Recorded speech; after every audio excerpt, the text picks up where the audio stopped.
While these cook, let me tell you a story about my mom and zucchini sticks. She's gonna kill me for telling you this. What is up, YouTube? Welcome back to the channel. Today I have another vegetable recipe for you. In fact, the garden is really yielding a lot of nice stuff. Zucchini is one of those things that people really don't have enough recipes in their back pocket to do with this. So I'm actually gonna use some zucchini, and it's not gonna be totally disgusting. If you're new to me or my channel, I make delicious recipes every week. I do dining reviews every week. I do other videos reacting to cultural events and other types of stuff. So if any of that interests you, hit the subscribe button and the notification bell so that you know when the new videos are up. And like this video. And today, what we're gonna be using the zucchini for is to make zucchini sticks. It's your basic breading recipes, but you go right into flour, egg, breadcrumb, fry them up, and there you go. You don't want it to be all breadcrumbs because then it's just really unhealthy and you kind of defeat the purpose of eating zucchini. I want to cut them into kind of nice batons. And like I said, it's not going to be totally gross because a lot of times zucchini can be, I don't know, what do you say, like mushy, and you know, this is going to be the complete opposite of that. It's going to be more of like a, you know, crispy little fry almost. The zucchini I have is rather large. I mean, that's one of the largest zucchinis I've seen. I mean, they get a lot bigger than this. I shouldn't even really talk. I'm gonna break this down. Knock off the top. You could peel it. In fact, I kind of feel like I might wanna peel it. You know what, I'm not gonna peel it. But I'm gonna knock off a little bit of the side here to make it a little easier to cut. And then what we'll do is we'll go that way, and then we'll do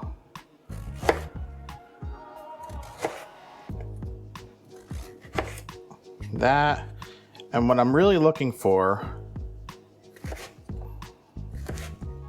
are batons, like more or less like this here. This one seems to have a lot of seeds, so I might end up getting rid of some of these little floppier portions. So those are holding up pretty good.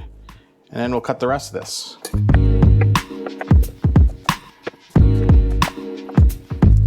So there we go, these kind of range in size. So we're ready to bread these. I set up a little breading station and I'm using these meal prep containers. This is kind of a little bit of a hack. What you could do is you can put a bunch in there and cover it up and shake it up. And then same thing as we go to these others. So I'm gonna do it that way. And I'll show you the first round here. We'll go right in, and you could do more than usual doing it this way. Do half in the first batch here. And then just shake it up.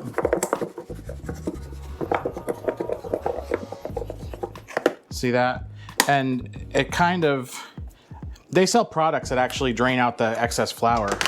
So you got it nice and coated. It's important to have these nicely coated at this point because otherwise the egg won't stick, especially to the skin part. So you go right in, roll it around in the egg.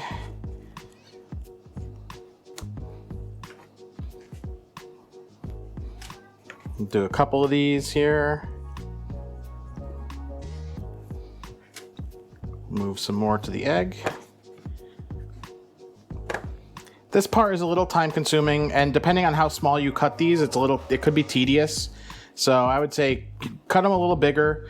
Red Robin actually has these on the menu, and they make them ridiculously big. They almost like cut the zucchini into quarters and don't even cut it along the half.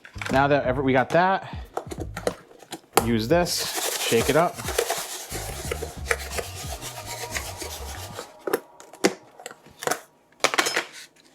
There you go. That's what you're looking for, just a nice light coating all around it. And then we'll just move it right to a plate where it'll sit while we do the rest of the breading. And the longer this sits, the breadcrumb actually binds to it a little better. You want to let these sit for at least 10 minutes before you fry them up.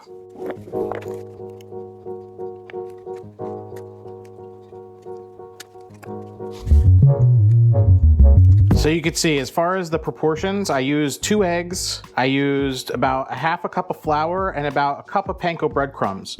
The other thing that doing it this way with the meal prep containers and shaking it does is it allows you to use less of the breadcrumbs. If you did this on a plate, you would need to put quite a lot more breadcrumbs in order to get everything coated. This is probably a good way to save money and also and save on waste. I hate recipes that have a lot of waste to it. Honestly, I even feel bad about throwing away the rest of this egg, but there's really not much you could do with this after you've contaminated it with flour. See that? Even on the last batch, they're all nicely coated. I don't have a ton of leftover breadcrumb, which is awesome. So there's my breaded zucchini sticks. You could see that one zucchini yielded quite a lot. And this came to me by my dad. My dad brought this zucchini. This only cost me the ingredients to bread it. So pretty amazing. Now, as those sit, I'm gonna preheat my oil to like medium low, and we're gonna fry these up. These don't fry long, just enough to crisp up the breadcrumb. And I'm using sunflower oil. You could use olive oil too. It's just a little bit stronger of a taste. Our oil is starting to sputter just a little bit, so I'm gonna fry these guys up. So you wanna go right into there. You don't wanna crowd the pan, but you also don't wanna be here all day, so there's a balance to this. I'm putting the smaller ones to the outside of the pan. I'm trying to do this with as little oil as possible.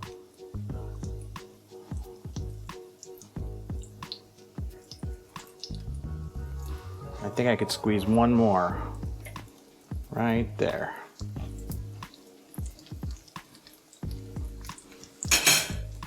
Now you just fry these on all sides, and that's basically it. I put about maybe 2 or 3 tablespoons of oil in the pan here. While we're waiting for this to actually cook a little bit, I need some feedback. So if you've checked out any of my other recipes, like the peas recipe or any of my other recipes, this is the first time I'm recording with a different microphone. I'd like to know, comment down below, do you think the audio in this sounds a little bit, sounds better? Do you prefer this audio, or do you prefer the audio the other way? You can see it's already starting to brown, but I'm gonna leave it another second. I want them nice golden crispy. While these cook, let me tell you a story about my mom and zucchini sticks. She's gonna kill me for telling you this. So we were eating in a restaurant called Giovanni's in the mid 90s. I would say maybe like 95, 96. My friend Anthony worked there. His dad actually owned the place called Giovanni's Inn, Wurtsboro, New York. One day he was the waiter and he asked my mom what she wanted on the side with her meal. Now zucchini sticks were not an option. So he asked her, do you want linguine or penne? And her response was zucchini sticks. And my friend Anthony just looked at her with his jaw down, because who orders zucchini sticks? When asked for a pasta, who specifies zucchini sticks? Anyway, funny story for you. Guess you had to be there. Nice golden, perfect. Perfect. Just like that. Look at that. You want to be delicate with this. The harder you touch it, the breadcrumb will fall off. And basically, you just want to brown them on all sides.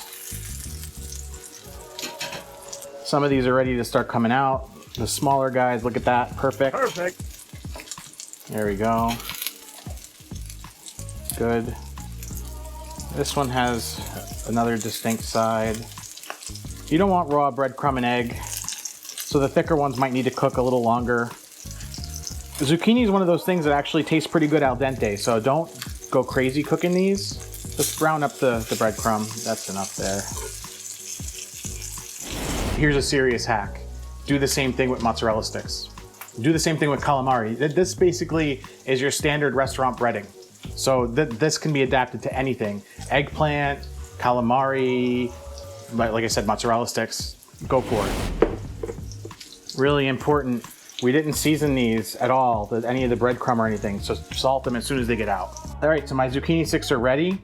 Just gotta let them cool for a second, and then we'll do a taste test. I'm gonna bring Noah in for the taste test here. He's never had zucchini sticks. Time for me to try it.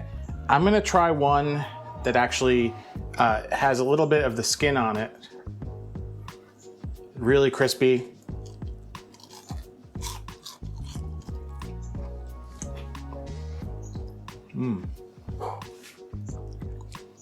Basically, because the zucchini is nice and thick like a steak fry, it kind of keeps a lot of the texture of like raw zucchini. I think raw zucchini has a good snap. It gets a little bit spongy from time to time, so that's kind of why I don't like eating it raw on the usual. This way, the breadcrumb actually gives it a little bit of crunchiness to it. And it's not a thick breading. You can actually see it doesn't get too thick. It's not like, you don't feel like you're eating bread with a tiny sliver of zucchini inside of it. You can hear how crispy that is. Now, how to serve it? I would prefer something creamy, like a creamy sauce with this. Maybe like a pesto mayo. Like mayo is probably too heavy. Maybe like a pesto sour cream, something to that effect. Marinara or marinara is the you know, the typical, and you could dip that in that. It would taste just fine. Let's get Noah's reaction. Hi guys. Daddy made these Zucchini sticks. zucchini sticks, and I'm going to show Mommy. Mommy! How about you try it? Good. What do you like about it? I like the crisp. Yeah, it's really crispy, right? And I like that microphone you got, Dad. Cool. What do you want to tell everybody here on YouTube? Hi. And be sure to subscribe to the channel and hit the bell. Hit the bell. And give a thumbs up. Thank you, Noah. One more thing, and this is kind of another hack. Lay these out on a sheet pan and throw them in the freezer. Then when you want to eat them, reheat them in an oven, 400 degrees for about 10-15 minutes till they get crispy and defrosted. No human can eat all of this. So freeze them. They'll last for a while in the freezer. Kind of like fish sticks. Like, you know, you could do fish this way too. I really hope that you found this recipe useful. I want you to check out some of these other videos that are popping up on the screen.